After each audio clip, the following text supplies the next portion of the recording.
Drama serial Chaalbaaz जो काफी दिलचस्प होने वाला है। जैसा कि आशिर के सामने आयजा की हकीकत पूरी तरह से खुल चुकी है कि वो इसकी बीवी को इस घर से निकालना चाहती है, मगर वो अपने भाई को इस बात का यकीन नहीं दिला पा रहा। इसलिए अब ये फैसला करता है कि अगर वो लोग ईशल को इस घर से निकालेंगे तो वो भी उसके साथ ही जाएगा। उधर से आबिद साहब को भी यही लग रहा होता है कि ईशल ने अपनी माँ से उनकी शिकायत की है, इसलिए वो भी असद की हाँ में हाँ मिलाएगा और आशिर से कहेगा कि जैसा असद चाहता है वैसा ही करे, ईशल को उसके वालिदैन घर छोड़कर आ जाए। आशिर को ये सुनकर बहुत ज्यादा बुरा लगता है, क्योंकि वो जानता है कि ईशल बेकसूर है और अब अगर उसने अपनी बीवी का साथ ना दिया तो उसके साथ भी नाइंसाफी होगी।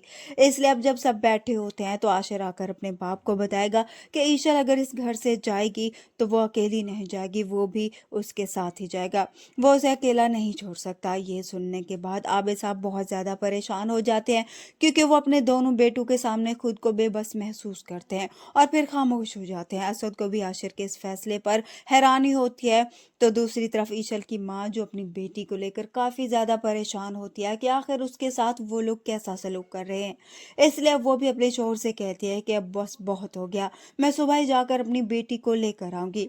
ईशल का बाप भी अब यही कहेगा कि वाकई अब ईशल को हमें लेकर आना चाहिए, मगर अब उनके जाने से पहले ही ईशल और आशिर वो घर छोड़कर वहां पर आ जाएंगे। आशिर अब ईशल के बाप को सारी हकीकत बताएगा कि किस तरह से उसके भाई ने उन्हें घर से निकालने का कहा। ये सब सुनने के बाद ईशल के बाप को बहुत ज्यादा गुस्सा आएगा और उसी वक्त ईशल को लेकर उसके ससुराल चला जाएगा।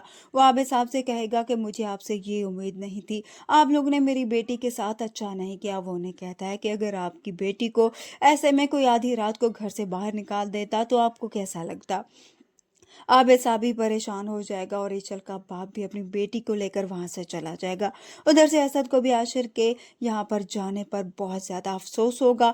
वो भी अब जब कमरे में जाएगा तो आयजा से कहेगा कि मैं अपने भाई को लेने के लिए जो रहा हूँ, क्योंकि मैं उसके बगैर नहीं रह सकता। मगर इज्जत यहाँ पर और भी बहाने बनाकर असद को रोक लेगी ताकि वो आशिर को लेने के लिए ना जाए।